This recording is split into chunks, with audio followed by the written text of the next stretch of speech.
tous et à tous une bonne année, d'avoir une fin d'année qui ressemble à ce que vous souhaiteriez.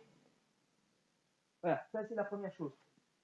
Deuxième chose, je vais en engueuler la moitié d'entre vous.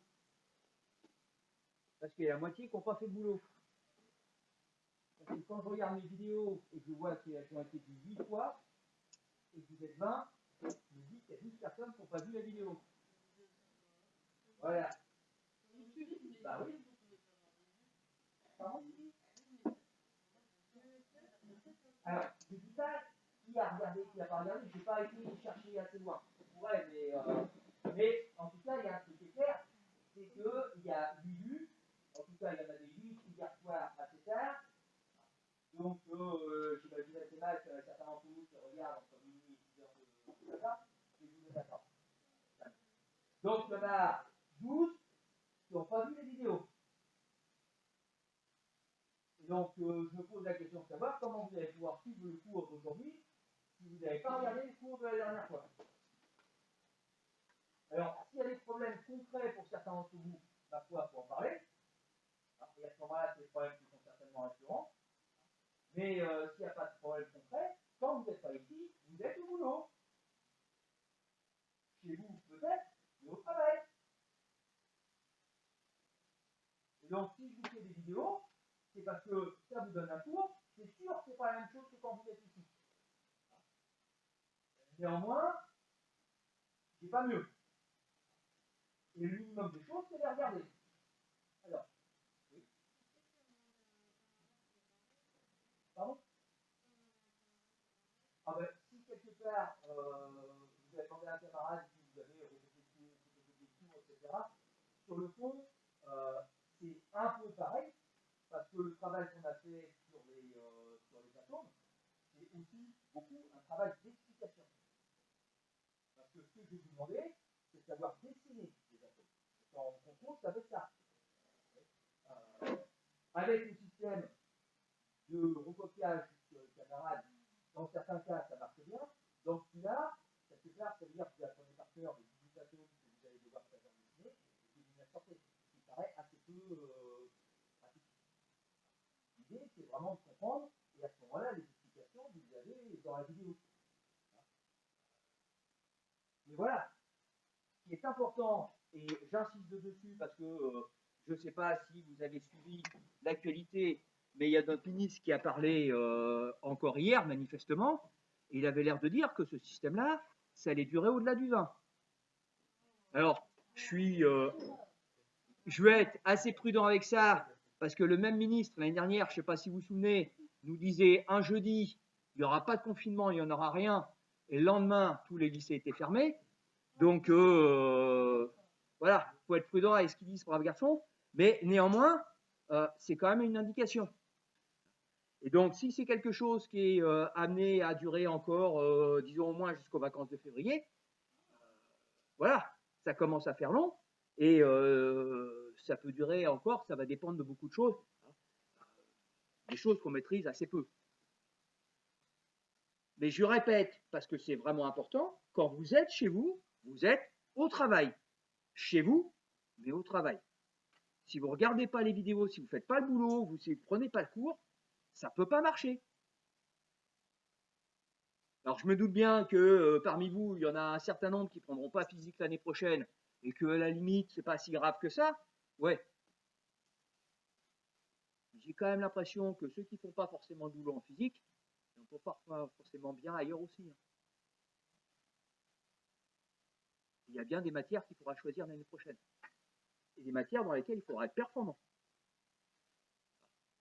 Je n'ai pas eu de première l'année dernière ni cette année en termes de spécialité, mais quand je vois le programme, si j'en ai une l'année prochaine, je peux vous assurer que ce qu'on fait cette année, c'est gentil. L'année prochaine, vous allez faire de la vraie physique. Ça va être beaucoup plus intéressant, mais c'est clair, ça va être beaucoup plus de travail. Et si cette année, vous n'avez pas pris l'habitude de bosser, qu'est-ce que ça va être l'année prochaine? Donc voilà. Alors, on poursuit le cours. Si vous avez une question ou une remarque, M. Ben Khalifa, vous le faites de manière très visible. Si votre question ou votre remarque n'est pas finalement très importante, ça ne fait pas du tout.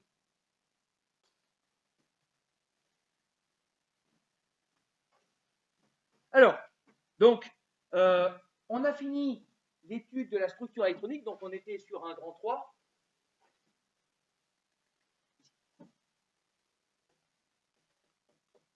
Donc ça, n'écrivez pas. Qui parlait de la structure électronique des atomes.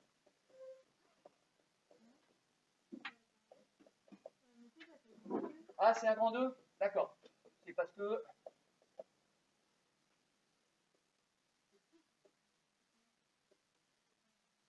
Donc je modifie, c'est un grand 2. Je répète ce que je disais, c'est vraiment la partie la plus importante de la chimie. Toute la matière qui est autour de nous fonctionne comme on la connaît à cause de ça. C'est la répartition des électrons autour de leur noyau qui va induire toutes les réactions chimiques qu'il y a et qui font que les atomes vont se transformer en ions ou vont se transformer en molécules. Donc bien savoir comment est représenté un atome, c'est vraiment fondamental. On va en reparler un peu plus en détail qu'aujourd'hui parce qu'il faut que le cours avance. Donc on va en reparler en TP vendredi. Pour le TP de vendredi, c'est pas la peine d'amener de blouse. On n'en aura pas besoin. C'est moi qui vais faire les expériences. Donc, vous verrez. Donc, pas besoin de blouse. On sera peut-être en salle de physique, même si on va faire de la chimie. Mais je ne suis pas sûr. Pour l'instant, ce n'est pas encore réparti. Voilà. Donc, cette structure électronique va induire tous les comportements des atomes. Et donc, on va faire un paragraphe très court que j'appelle règle de l'octet.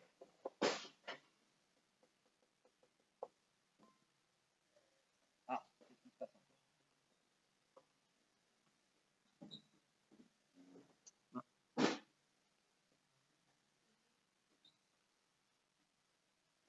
Ah, qu'est-ce qui vous arrive, mademoiselle Tifier? Un geste maladroit? Donc, grand 3, règle de l'octet.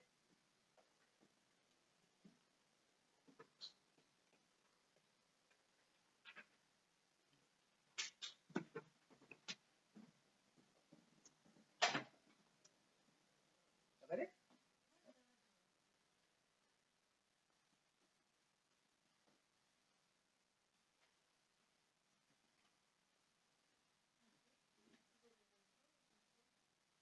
Ah, je ne vous ai pas rendu?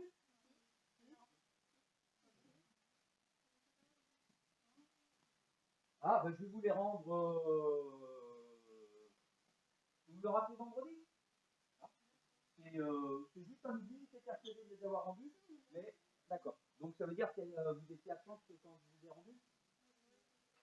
Bon. Bah, je les ai certainement sur mon bureau. Donc vendredi, vous me rappelez éventuellement si j'ai oublié, et à ce moment-là, je les amènerai. Voilà, alors, la structure électronique va nous montrer comment les électrons sont répartis autour du noyau dans l'état naturel. La règle de l'octet, il vous manque un peu de matériel, mademoiselle? Ah, c'est une feuille? La règle de l'octet va vous dire pourquoi et comment les atomes vont réagir chimiquement. Je répète ce que j'ai dit sur la règle de Pauli comme la règle de l'octet. Bien avoir en tête que quand je vous parle de règle, c'est un mauvais terme. C'est de l'observation expérimentale. Même si on peut discuter sur le terme, c'est juste une idée que je vous donne, Monsieur Pauli a observé les atomes. Donc, il a vu que les électrons étaient répartis avec des idées directrices qui correspondent aux 5 règles de Pauli. Mais ce n'est pas quelque chose qui a été calculé théoriquement, ce n'est pas des formules, c'est de l'observation. Et la règle de l'octet, c'est pareil. C'est-à-dire qu'au jour d'aujourd'hui, et c'est, je dirais, la partie intéressante de la physique et chimie actuellement, on ne sait pas pourquoi les atomes sont organisés comme ça. On sait comment ils sont organisés, mais on est incapable de donner une formule qui permette de trouver pourquoi c'est comme ça que ça marche. Le seul atome qu'on connaît bien, et encore quand je dis on connaît bien, qu'on connaît relativement bien, c'est l'hydrogène. Un proton, un électron. On sait à peu près comment ça fonctionne. Mais dès que vous avez 2 électrons avec l'atome d'hélium, c'est déjà beaucoup, beaucoup plus compliqué. Et le noyau de l'atome d'hélium, on ne sait pas du tout comment il fonctionne. On a des idées, etc., mais mathématiquement, ce n'est pas démontré encore. Et la règle de l'octet, pareil. C'est une observation. Et donc, vous notez, propriété, donc cette règle de l'octet, tous les atomes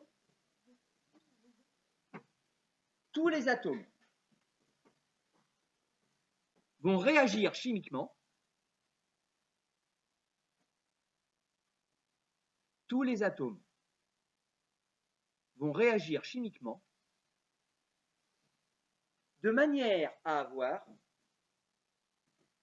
tous les atomes vont réagir chimiquement de manière à avoir une couche périphérique complète. De manière à avoir une couche périphérique complète.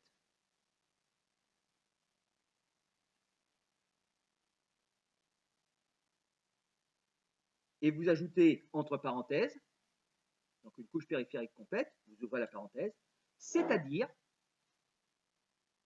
une couche périphérique complète, parenthèse, c'est-à-dire, en général,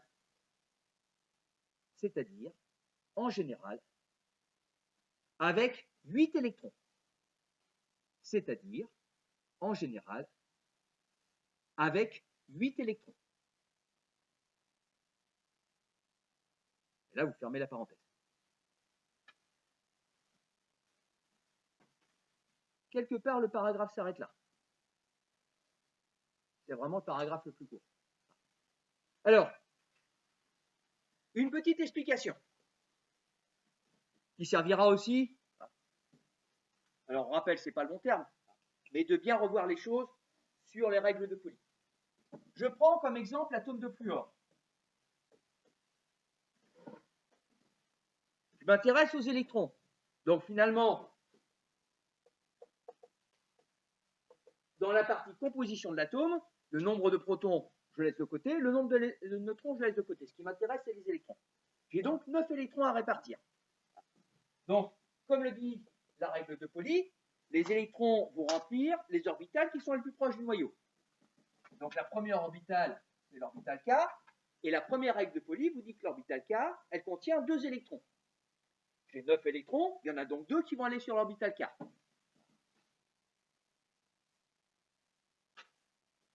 Pour ceux qui ont travaillé dessus, vous savez que les 2 électrons sont sous forme de doublet électronique, et qu'ensuite, les 7 électrons qui restent vont sur la couche L en mettant 1, 2, 3, 4, et puis une deuxième partie, 5, 6 et 7.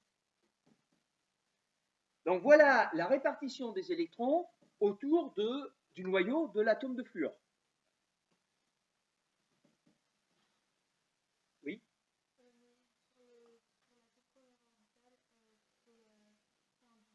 Oui, c'est un doublet. Je ne colle pas mes doublets parce que quand je les colle l'un à l'autre, finalement, ça fait un espèce de gros tas indifférencié. Donc je mets toujours un petit espace entre eux, qui correspond d'ailleurs à la réalité physique. 2 électrons ne peuvent pas se toucher. On en avait parlé en début d'année, rien ne peut se toucher. C'est-à-dire quand vous prenez un stylo, vous ne touchez pas. C'est pas vrai. Il y a toujours un petit espace entre le stylo et vos doigts. C'est un tout petit espace, hein, c'est du 10 puissance moins 9 mètres.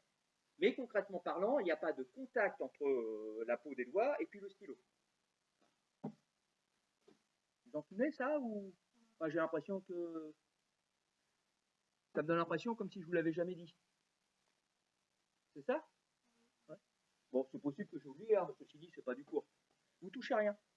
Pas possible. Pourquoi? Vous vous rappelez ça, par contre, on en a parlé, c'est l'électricité. Les charges de même signe se repoussent, les charges de signe contraire s'attirent. Or, à la périphérie des atomes, c'est encore marqué ici, ce que j'ai, c'est des électrons. Donc, quand vous touchez un stylo, entre guillemets, vous avez les atomes qui sont à la surface de la peau de votre peau, enfin, les atomes qui sont à la surface de la peau, qui touchent les atomes qui sont à la surface du crayon. On est bien d'accord, c'est ça le principe. Or, ce qui est à la surface des atomes, c'est des électrons. Ça veut dire que quand vous tenez un stylo comme ça, les électrons de la peau de vos doigts viennent toucher les électrons de la surface du stylo. D'accord sur l'idée, hein? Ouais, c'est clair pour tout le monde, ça?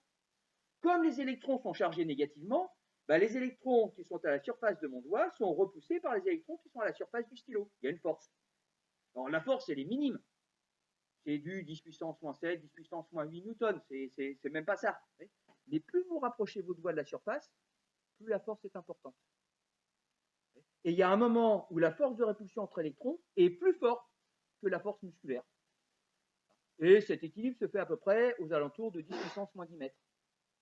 Donc en fait, techniquement parlant, mes atomes de la peau ne touchent pas les atomes du stylo. Il y a un petit espace de 10 puissance moins 10 mètres. Vous êtes en lévitation sur votre chaise. Parce que les atomes, les électrons du fond de pantalon sont au-dessus des électrons du dessus de la chaise. Pareil, 10 puissance moins 10 mètres. Donc c'est tout petit, donc on n'en tient pas compte. Mais techniquement parlant, c'est comme ça que ça marche. Si j'avais une feuille de papier suffisamment fine, ça glisserait. Pardon, vos pieds ne touchent jamais le sol. Voilà. Vous êtes en lévitation au-dessus du sol. Mais c'est vrai pour tout. Vous n'avez aucun contact avec aucune chose. C'est parce que les électrons se repoussent les uns les autres et qu'à la surface de la matière, ce que vous avez, c'est des électrons. Ça, c'est la réalité concrète. Alors après, derrière, pour nous, ça ne change rien du tout. Si vous tombez par terre, vous ne touchez pas le sol. Après, derrière, ce qu'il faut penser, c'est une histoire de chaîne. C'est-à-dire que ce n'est pas parce que vous ne touchez pas qu'il n'y a pas de transmission d'énergie. C'est la même idée que ça. Où est-ce que c'est? Ah, voilà. Vous voyez, je prends 2 aimants. Ça, c'est des trucs que vous avez fait. Vous mettez 2 aimants, mais au lieu de les mettre pôle nord contre pôle sud, vous les mettez pôle nord contre pôle nord. Ça se repousse. C'est pas le bon pôle nord. Vous voyez, ça se repousse. Eh bien, ce qui se passe quand vous tombez, c'est la même chose que ça. C'est-à-dire que vous tombez sur le sol et la partie du crâne qui tombe sur le sol ne touche pas le sol. Mais par contre, arrivé à un moment où vous avez une force tellement importante que c'est comme si vous touchiez le sol.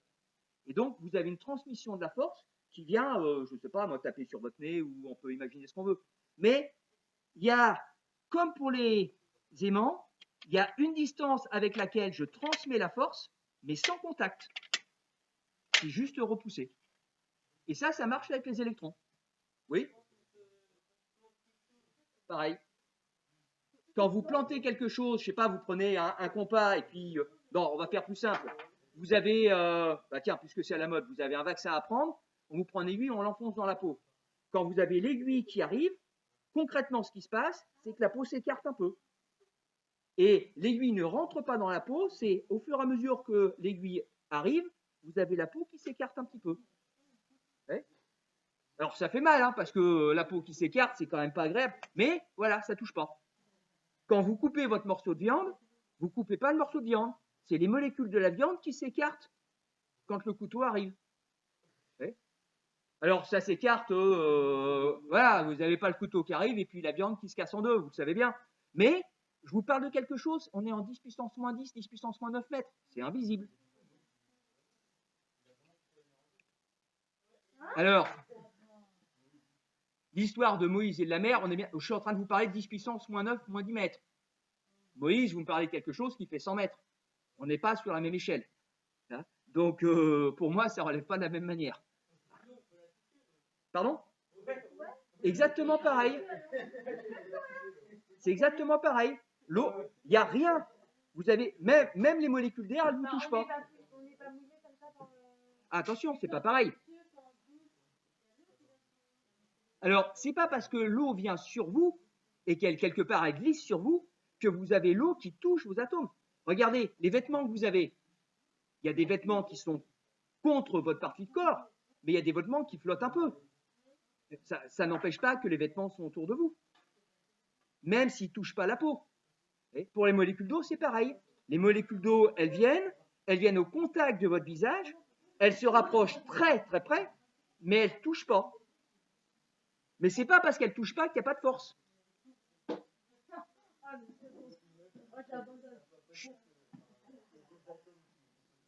Jamais. Jamais. Il y a toujours un moment.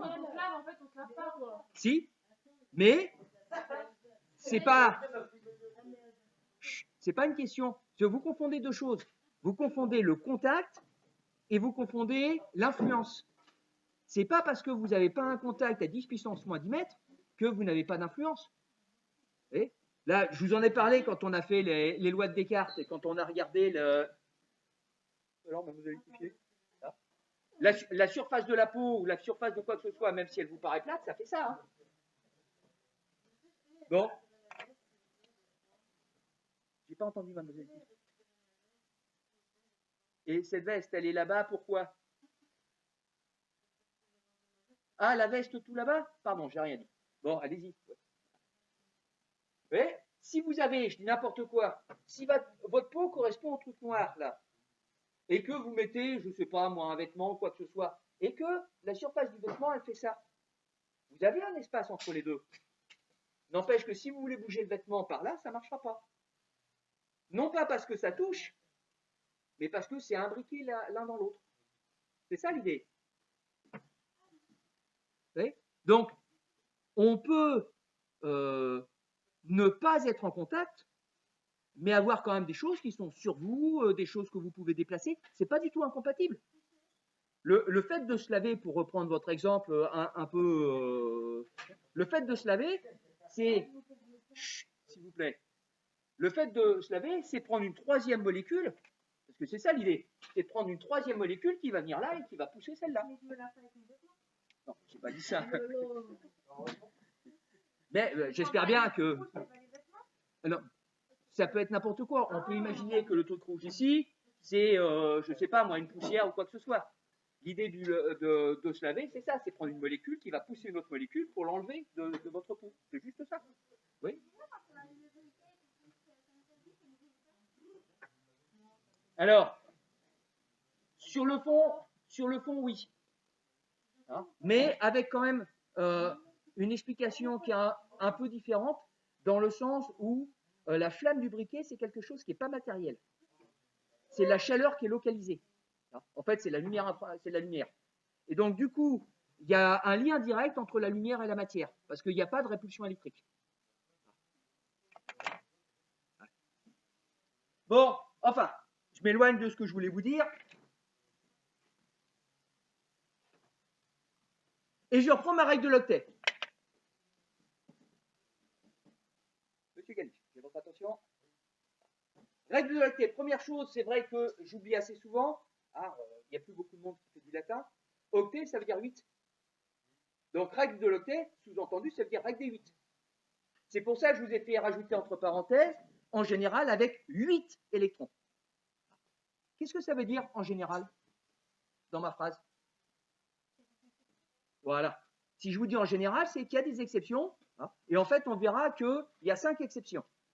C'est-à-dire qu'il y a 5 atomes qui, techniquement parlant, auront une couche périphérique complète, mais ce ne sera pas 8 électrons. On verra que ça sera 2. Enfin, je reviens là-dessus. J'ai mon atome de fluor. Ça, c'est interdit. Et vous le savez, on ne boit pas, on ne mange pas en cours. Monsieur Ben Khalifa, si je fais une remarque à votre camarade, ce n'est pas pour vous regarder. Mademoiselle Étifier, c'est moi qui fais les remarques.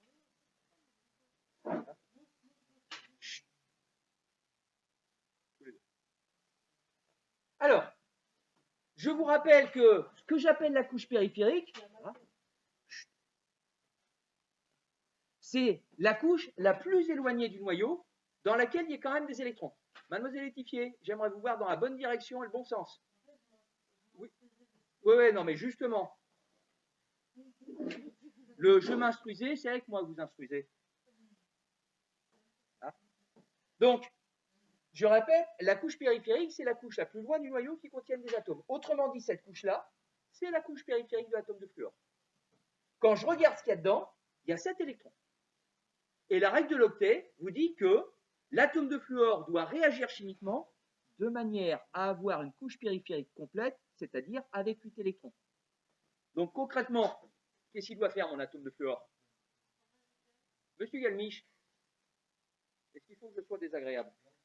Alors j'aimerais vous voir rotation de 90 degrés et attentif au niveau du cours. Donc je répète, mon atome de fluor, pour obéir à la règle de Lotté, qu'est-ce qu'il doit faire? Tout simplement. Il y a 7 atomes, il y a 7 électrons, j'en veux 8. Oui. Ouais. Il faut qu'il en rajoute un. Ici, je pense que c'est assez clair quand on voit le dessin. Mademoiselle Tifier, j'aimerais vous voir concentré et donc au travail. Ben, c'est pas ce que j'ai cru voir tout à l'heure. Maintenant, vous êtes concentré. Donc, oui. Il y a bien 9 électrons. Et en fait, ce que je suis en train de vous dire, c'est que l'atome de fluor, ben, il avait 9 électrons, il en a besoin d'un dixième. C'est ça la règle de l'octet. C'est vous dire que les atomes, et là c'est le début de la phrase, vont réagir chimiquement de manière à avoir une couche périphérique complète. Sous-entendu, dans ma phrase, la plupart des atomes n'ont pas une couche périphérique complète et vont se débrouiller pour l'avoir. Et ce que j'appelle la couche périphérique complète, c'est ce que je vous ai fait rajouter entre parenthèses, c'est-à-dire qu'il faut qu'il y ait 8 électrons sur cette couche périphérique. Donc si mes atomes n'ont pas 8 électrons, il va falloir qu'ils se débrouillent pour en avoir 8.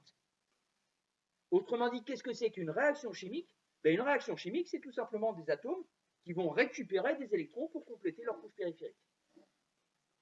Je répète, c'est de l'observation. On ne sait pas actuellement pourquoi il en faut 8. Pourquoi c'est pas 6? Pourquoi c'est pas 10? On sait que ça doit être un nombre pair. Ça, on peut le démontrer. Mais pourquoi 8? Pour l'instant, personne ne le sait. Mais par contre, ce qui est vrai, c'est que quand on regarde tous les atomes de l'univers, quand ils sont dans des molécules ou dans des ions, ils ont 8 électrons sur leur couche périphérique. Oui.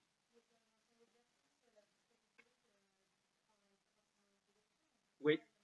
Dans le cas de l'atome de fluor, la couche périphérique, elle n'a pas 8 électrons, elle n'en a que 7. Et c'est pour ça que je vous ai dit qu'on était sur la partie la plus importante, c'est que je vais faire deux choses. Je fais ce qu'on a fait là, c'est-à-dire que je regarde où sont les électrons d'un atome quand l'atome est dans l'état naturel, c'est-à-dire qu'il est tout seul. Et je vous rappelle ce qu'on a vu, mais alors au tout début de notre partie de chimie, en fait, la matière autour de nous, elle se présente essentiellement sous forme de molécules ou d'ions. Bien sûr que les ions et les molécules, c'est des combinaisons d'atomes. Mais en fait, il y a très peu d'endroits où il y a des atomes tout seuls. Donc, ce qu'on a fait dans le deuxièmement, c'est d'écrire comment sont les atomes quand ils sont tout seuls. Mais finalement, objectivement, ça arrive assez peu souvent.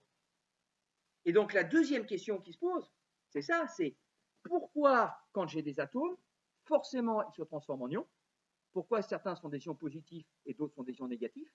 Et pourquoi la majorité des atomes vont plutôt se transformer en molécules? Donc, quel est le mécanisme qui fait qu'on passe des atomes aux ions et aux molécules? Ce mécanisme est très important. Je vous rappelle que les atomes, il y en a en gros 120, 118. Des molécules, il y en a des milliards et des milliards différentes. Tout notre corps est composé essentiellement de molécules et avec, disons, allez, j'exagère, 10% d'ions. Mais très très peu d'atomes, tout seul. Donc c'est ça l'idée.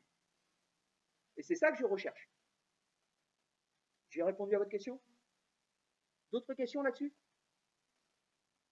Quelle est la question qui vient juste après ça? Ok, j'ai mon fluor, il doit récupérer un électron, donc il récupère un électron. Eh ben ouais, il vient d'où cet électron? Oui. Dans la nature, on l'a vu avec notre premier chapitre, dans la nature, des électrons tout seuls, il n'y a pas. Les électrons, ils tournent autour du noyau des atomes. Donc mon atome de fluor, il ne peut pas se balader je ne sais pas trop où, tiens un électron, je le récupère, j'en avais besoin. Ça ne marche pas comme ça. Où est-ce qu'il va forcément le récupérer cet électron, mon atome de fluor?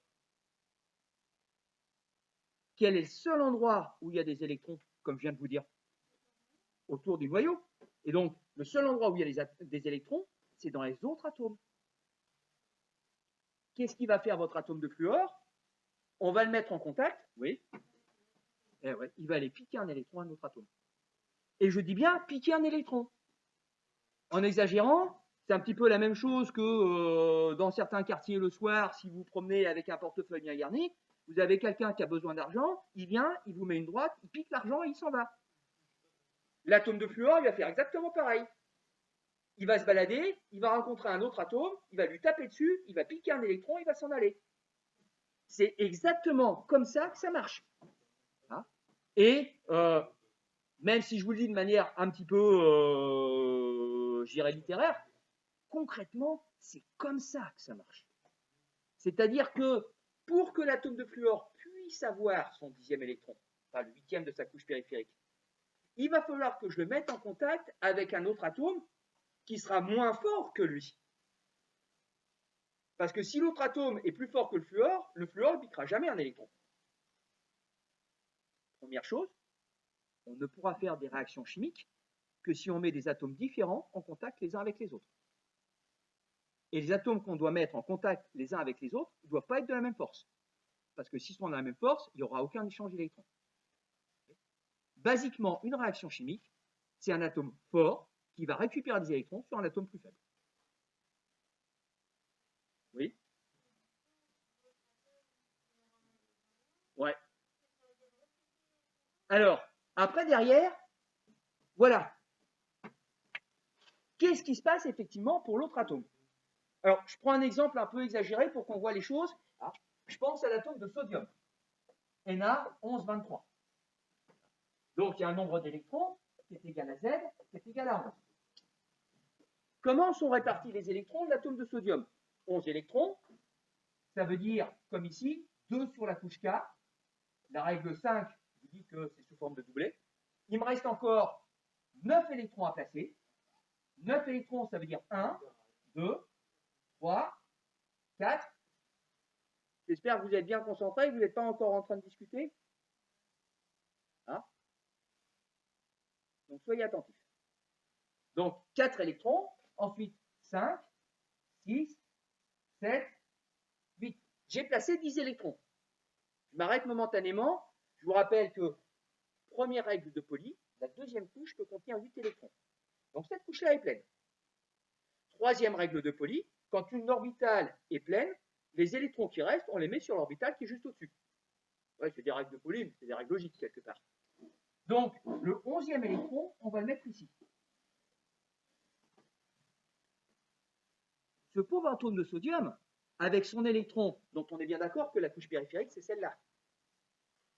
Lui, pour qu'il ait 8 électrons sur la couche périphérique, il faut qu'il en prenne 7. Il n'y en a qu'un. Donc lui, il a un gros boulot. On a remarqué, toujours pareil, en étudiant les atomes et les réactions chimiques, que de toute manière, aucun atome n'a suffisamment de force pour prendre 7 électrons. Au maximum, ils arrivent à en prendre 3. Alors, je termine, puis je vous donne la parole après.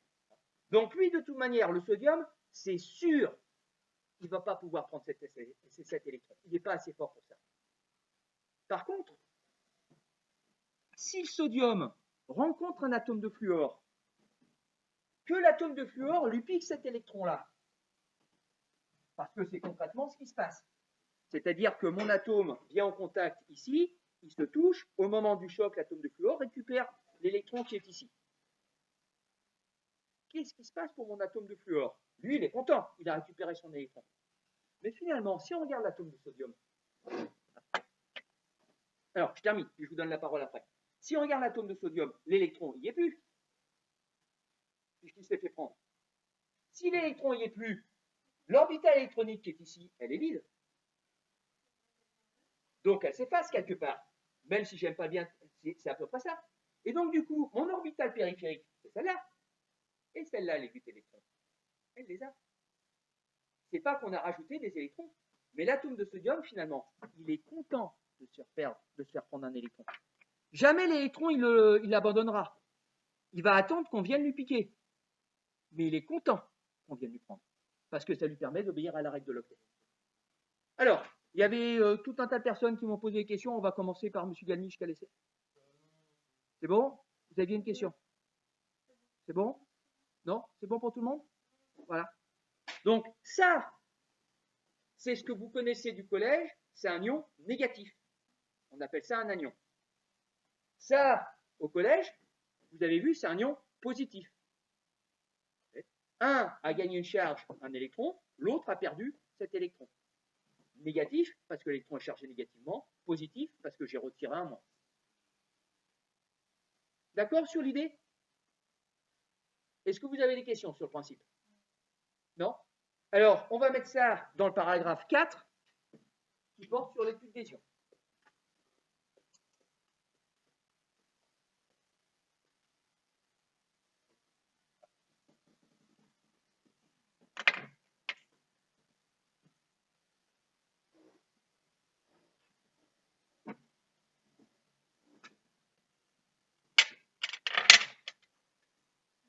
Oui.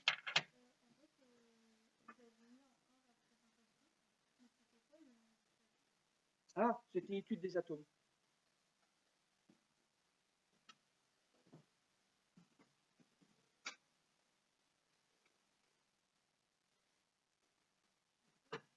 Oui. Pardon?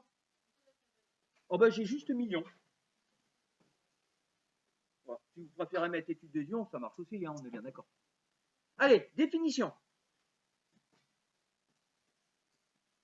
Un ion est un atome. Donc définition. Un ion est un atome qui a gagné. Un ion est un atome qui a gagné ou perdu, des électrons. C'est un atome qui a gagné ou perdu des électrons pour obéir à la règle de l'octet. Un ion est un atome qui a gagné ou perdu des électrons pour obéir à la règle de l'octet. Pour obéir à la règle de l'octet.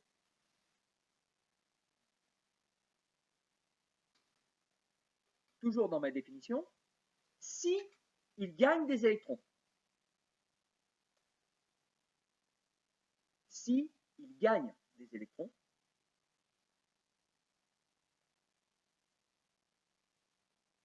l'ion est chargé négativement. Si il gagne des électrons, l'ion est chargé négativement.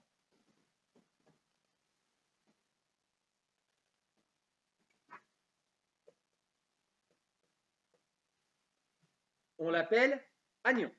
Je vous l'ai mis au tableau. Si il gagne des électrons, l'ion est chargé négativement, on l'appelle anion.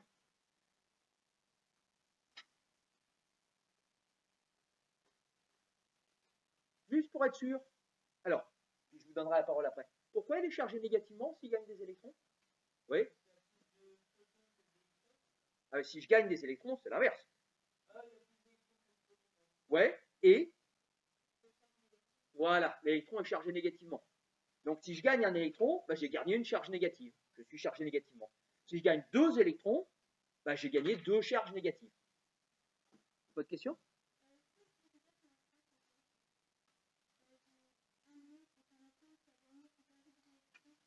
Obéir à la règle de l'octet. Monsieur Galmiche?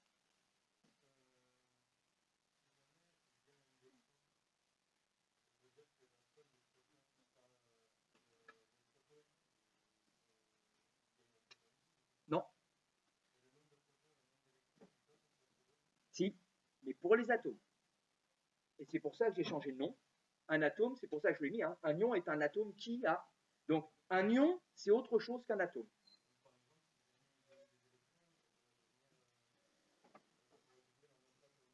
Alors, oui et non. Oui et non, pourquoi?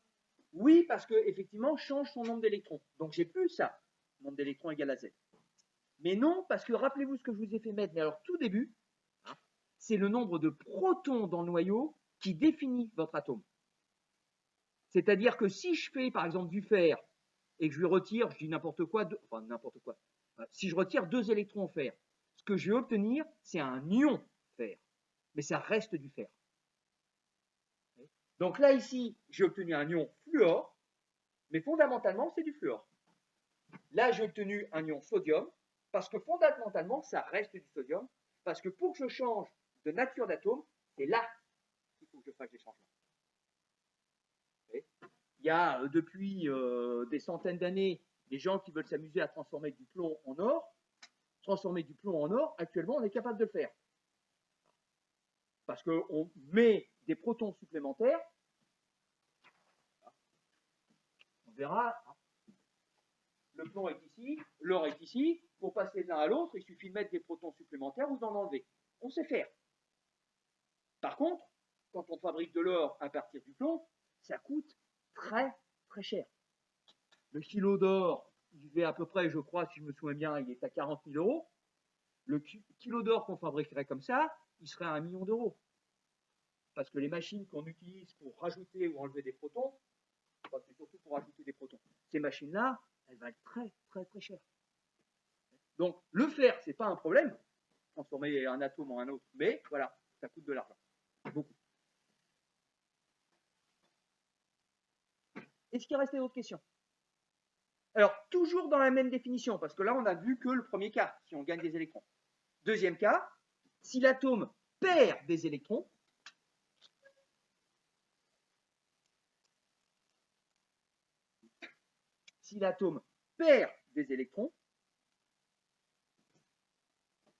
il se charge positivement. Si l'atome perd des électrons, il se charge positivement. Il devient un cation. Je vous l'ai mis au tableau. Il se charge positivement. Il devient un cation.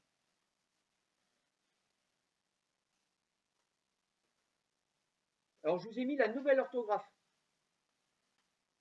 Donc, cation, ça s'écrit comme ça. Vous pouvez trouver dans certains bouquins avec un H. Je ne sais pas pourquoi ils sont amusés à enlever le H. Quelque part, ça simplifie l'écriture. C'est pas forcément plus mal. Mais voilà, sachez que ça peut s'écrire comme ça aussi, et que c'est la même chose. Un peu plus compliqué. On voit bien, les électrons sont chargés négativement. Donc si je rajoute des électrons, mon atome se charge négativement. C'est logique. Mais pourquoi il charge positivement si je retire des électrons? Oui.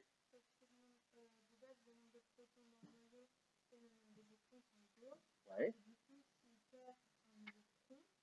Ouais. Voilà. L'idée c'est ça, c'est que quand je retire un électron, bah, finalement du coup j'ai plus de protons que d'électrons. Et comme le proton lui est chargé positivement, bah, si j'en ai plus, ça fait une charge positive. Ah. On va voir justement les opérations. Voilà. Des questions par rapport à ça? Ah.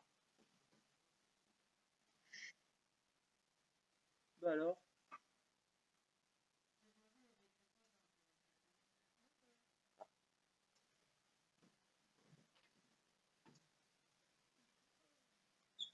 Est-ce que vous pensez que ça peut être utile de refaire le dessin? Non, le mécanisme est clair pour tout le monde? D'accord. Alors, propriété. Je vous l'ai dit oralement, mais c'est important de le noter. Ça va avoir des conséquences pour après. Donc, première propriété.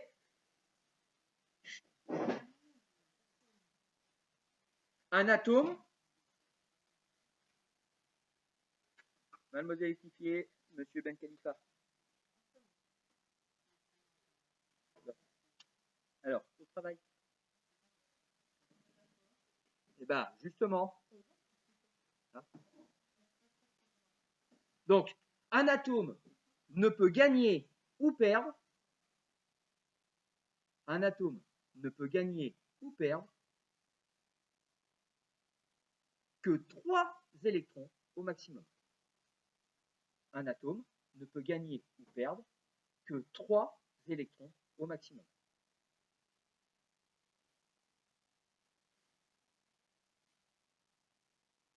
Ne peut gagner ou perdre que 3 électrons au maximum. Oui.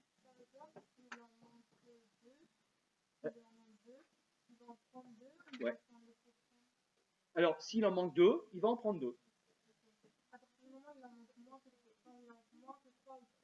Voilà, c'est ça. C'est si vous en avez 5, 6 ou 7, pardon, ouais, c'est ça, il vous en manque 3, 2 ou 1, on y va. Si vous en avez un, deux ou trois, il y en a trop à prendre. Donc on ne prend pas et on se les laisse prendre. Et donc, je suppose, M. Galmich, qu'on va arriver. Allez-y.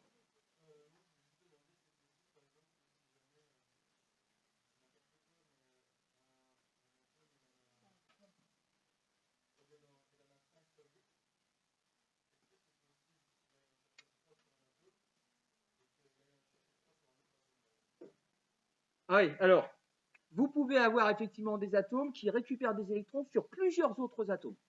Ouais, c'est possible. Si par exemple, il en manque 3, je peux en piquer 2 sur un atome et 1 sur un autre atome. Non. On va prendre le nombre d'électrons dont on a besoin pour en avoir 8 sur la couche périphérique.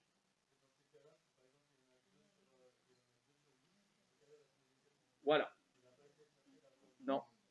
Parce qu'on ne peut pas en gagner plus de 3. Oui. Ah ben, l'atome devient un ion. Alors, comme dans le cas du sodium qui est ici, une fois que mon atome de sodium a perdu son électron et qu'il obéit à la règle de l'octet, point, ça s'arrête là. Ça, par exemple, dans la nature, le sel de cuisine contient des ions Na+. L'ion Na+, est très content comme ça, il obéit à la règle de l'octet, il ne lui arrivera rien de plus. Il ne cherchera pas à récupérer un électron, il ne cherchera pas à faire d'autre chose, ça lui va bien. Chut.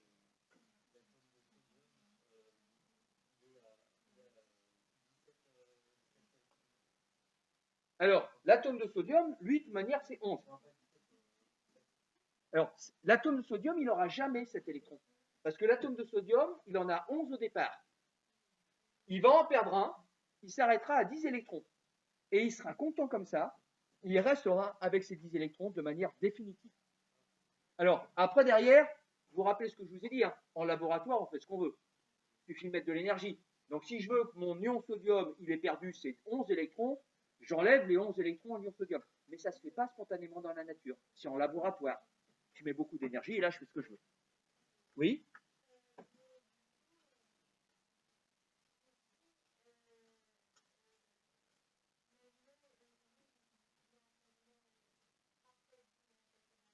Ouais.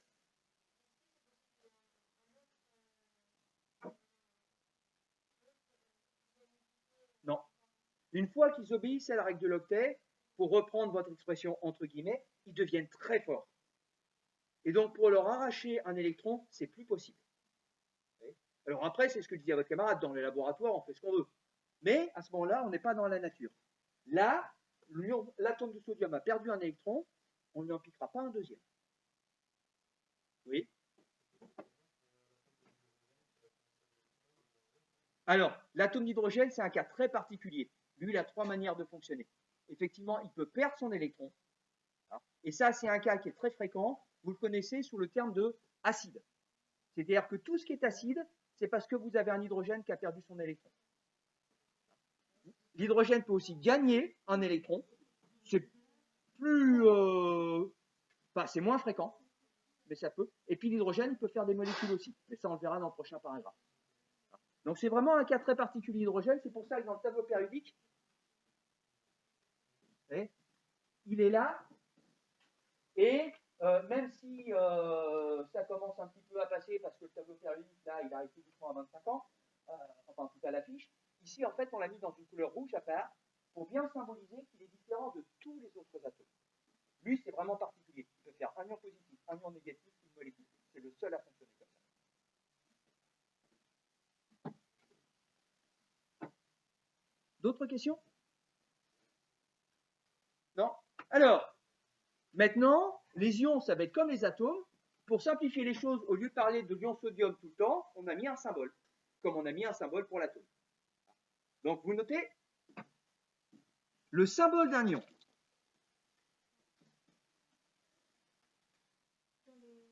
À la suite, disons une deuxième propriété. Le symbole d'un ion correspond au symbole de l'atome. Le symbole d'un ion correspond au symbole de l'atome initial. Le symbole d'un ion correspond au symbole de l'atome initial. En ajoutant en haut et à droite, correspond au symbole de l'atome initial, en ajoutant en haut et à droite sa charge électrique. En ajoutant en haut et à droite sa charge électrique.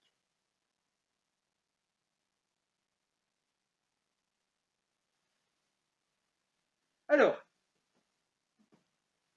qu'est-ce que c'est que sa charge électrique? Et puis, comment je vais savoir quelle est sa charge électrique?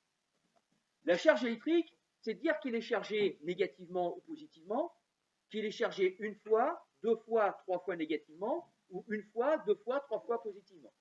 Oui?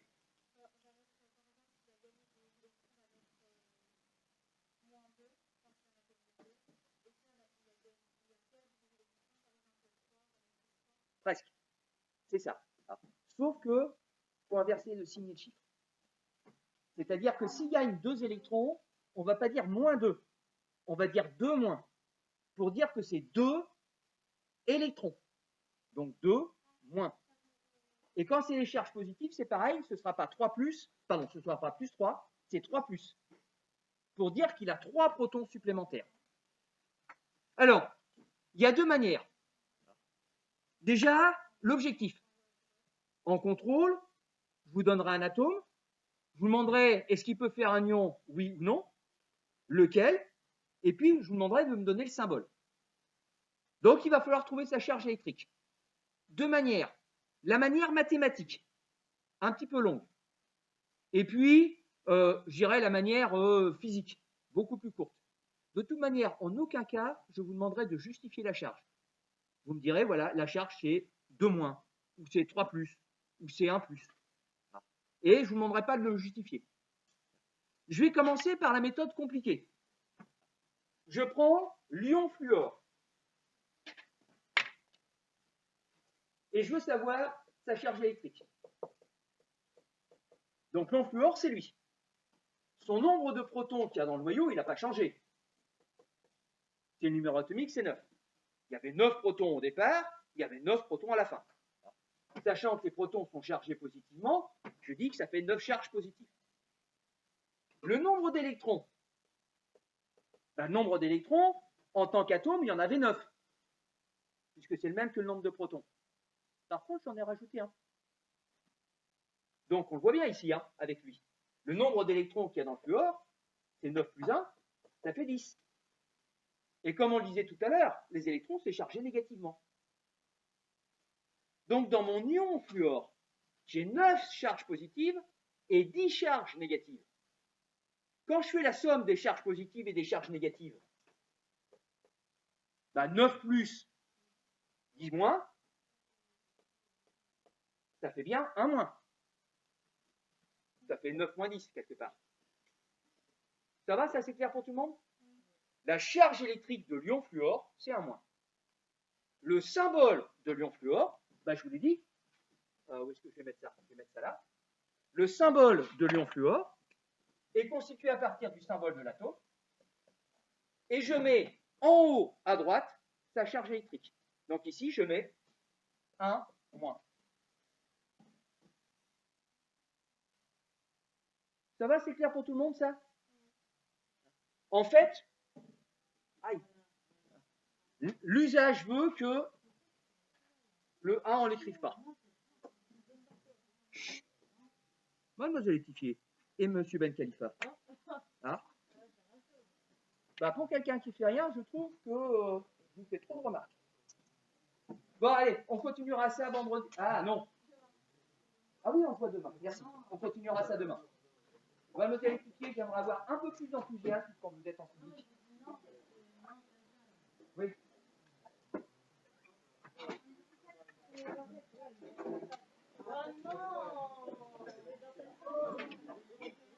On reste dans la salle ?